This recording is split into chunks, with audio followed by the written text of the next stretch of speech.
What is the main function of soil? One of the main functions of soil is to store moisture and supply it to the plants. The moisture holding capacity determines the plant's capacity to withstand dry seasons. A soil's ability to hold water depends on the soil texture and organic matter content. Fine-textured soils, such as clay, tend to hold water well.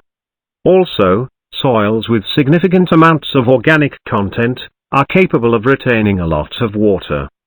Farmers need to understand water holding capacity, so that the farmer does not need to irrigate or suffer from drought.